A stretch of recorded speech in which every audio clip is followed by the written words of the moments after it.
रहम करो, हमारे पास इस घर के सिवा और कुछ भी नहीं है। कालू सेठ चिड़िया का सामान घर के बाहर निकाल कर फेंक देता है। ये कहानी एक गरीब चिड़ियाओं के परिवार की है। उस परिवार में मम्मा चिड़िया, पापा चिड़िया और उनकी बेटी गुड़िया रहती थी। रानो, जल्दी से मेरा टिफिन तैयार कर दो, मुझे काम से देर हो रही है। पति जी, ये रहा आपका टिफिन। पति जी, आज सालन नहीं था, मैंने रोटी के साथ एक प्याज रख दिया है, आज आप प्याज के साथ ही रोटी खा लेना। पापा, आप मेरी बुक कल भी नहीं लेकर आए, आज याद से लेकर आना मेरी बुक।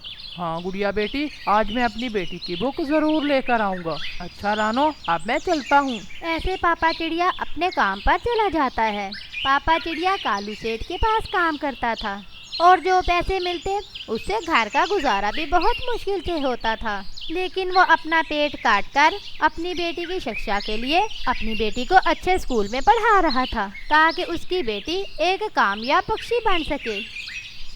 शाम को अपना काम खत्म करने के बाद पापा चिड़िया कालू सेठ के पास जाता है। सेठ जी, मुझे थोड़े से पैसे एडवांस दे दें, इस महीने की तनख्वाह से काट लेना।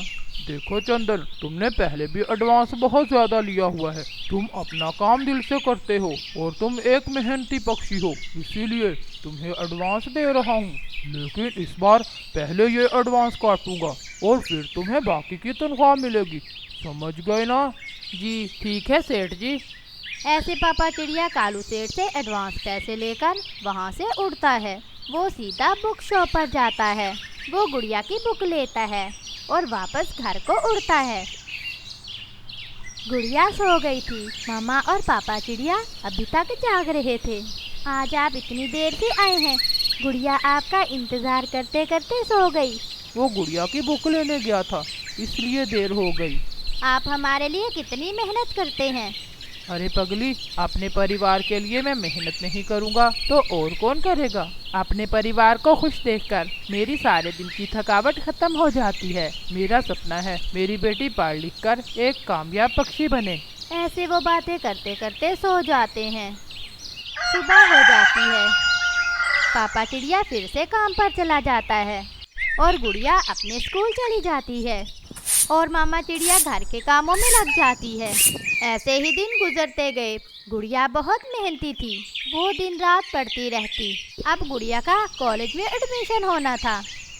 गुड़िया के पापा, गुड़िया की स्कूल की पढ़ाई मुकम्मल हो गई है, लेकिन वो और आगे पढ़ना चाहती है। हाँ ठीक है, मैं अपनी बेटी को और पढ़ाऊंगा।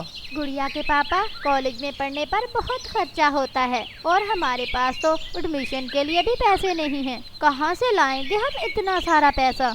रानो, तुम चिंता नहीं करो, मैं कालू सेठ से और एडवांस ले लूँगा, मगर मेरी बेटी ज़रूर पढ़ेगी। अगले दिन पापा चिड़िया कालू सेठ से कहता है, सेठ जी, मुझे अपनी बेटी का कॉलेज में एडमिशन करवाना है, इसीलिए मुझे 1 लाख एडवांस चाहिए। मैं थोड़े थोड़े करके झुका दूंगा। क्या क्या 1 लाख? इतनी तो तेरी तनख्वाह नहीं है, 1 लाख तुम कैसे झुकाओगे? सेठ जी, मैं डबल काम करूंगा, ओवर टाइम लगाऊंगा और आपके पैसे जल्द ही लौटा दूंगा। चंदन, देख लो, जब तक एडवांस नहीं दोगे तब तक तनख्वाह नहीं मिलेगी। ठीक है सेठ जी। फिर पापा चिड़िया कालू सेठ से पैसे लेता है और घर वापस आ जाता है। घर आकर वो पैसे रानो चिड़िया को देता है। गुड़िया की मामा, ये लो पैसे, कल से मेरी गुड़िया कॉलेज पढ़ने जाया करेगी। गुड़िया का कॉलेज में एडमिशन हो जाता है और गुड़िया कॉलेज जाने लगती है। पापा चिड़िया अब पहले से भी ज़्यादा काम करने लगता है। बाकी पक्षी यहाँ एक एक बोरी उठाते और पापा चिड़िया 2-2 बोरियाँ उठाता। पक्षी जब शाम को छुट्टी कर जाते तो पापा चिड़िया फिर भी काम करता रहता। वो अपने परिवार के लिए दिन रात काम करता।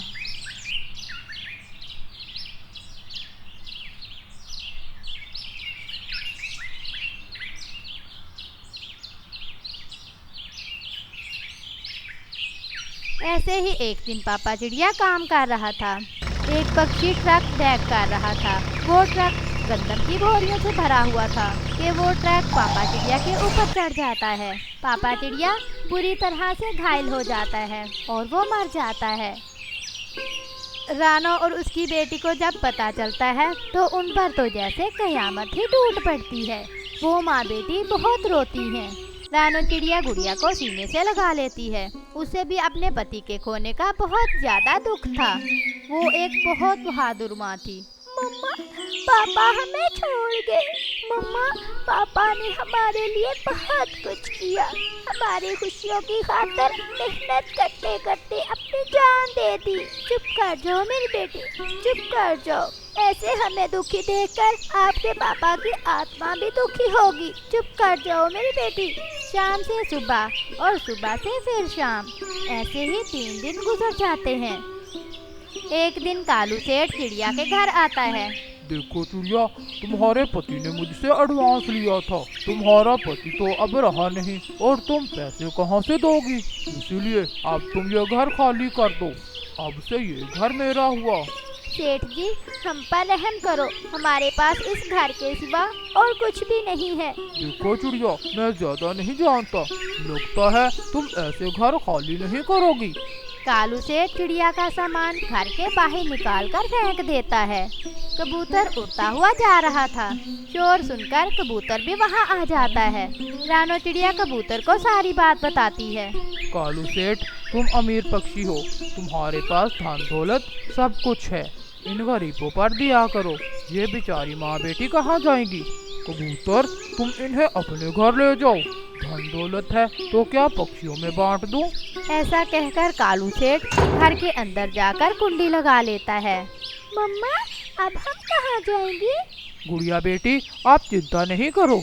रानो बहन, नदी के पास पीपल के पेड़ पर मेरा एक घर है, वो खाली है। आप गुड़िया को लेकर उस घर में चली जाएं। आप जब तक चाहें वहाँ रह सकती हैं। फिर कबूतर रानो चिड़िया और गुड़िया को लेकर उन्हें अपने दूसरे घर में छोड़ने जाता है। रानो बहन, ये रही इस घर की चाबी। इसे आप अपना ही घर समझे। अगर किसी भी चीज की जरूरत हो तो बता देना। फिर कबूतर वहाँ से चला जाता है और वो माँ बेटी उस घर में रहने लगती हैं। ऐसे ही कुछ दिन गुजर जाते हैं।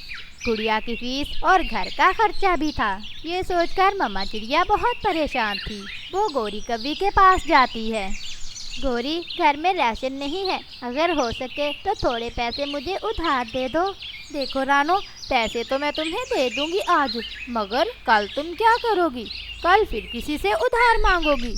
गौरी बहन, तो फिर क्या करूं मैं? मुझे तो कोई और काम भी नहीं आता सवाए घर के कामकाज के। सोच रही हूँ किसी पक्षी के घर काम मिल जाए तो वो कर लूँ। रानो, मेरे पास बर्फ के गोले बनाने वाली मशीन पड़ी है। काम भी बिल्कुल आसान है और थोड़े से पैसों से काम भी चल जाएगा। इस काम में बचत भी बहुत है। बर्फ और सामान के लिए पैसे मैं दे दूंगी।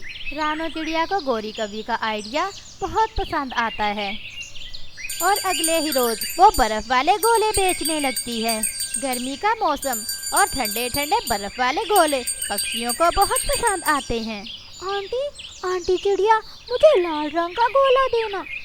चिड़िया आंटी, मुझे हरे रंग वाला गोला देना। क्या छोटे पक्षी, क्या बड़े पक्षी, सभी को रानो चिड़िया के बर्फ वाले गोले बहुत पसंद आते हैं। शाम को चिड़िया को अच्छा मुनाफा होता है। वो हर रोज बर्फ वाले गोले बेचती। चिड़िया के गोले हाथों हाथ बिकने लगे।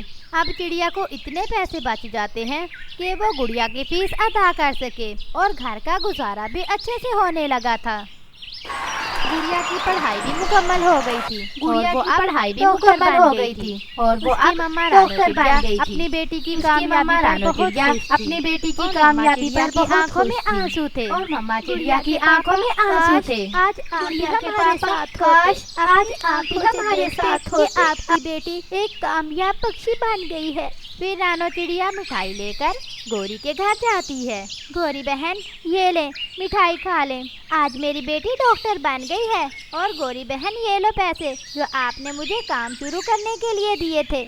रानो बहन, ये आप रख लो। एक वक्त था जब मैं भी बहुत गरीब थी और फिर एक पक्षी ने ऐसे ही मेरी मदद की थी जैसे मैंने तुम्हारी मदद की। अगर जीवन में कभी कोई गरीब पक्षी तुम्हें भी मिले तो तुम भी उसकी ऐसे ही मदद करना। अब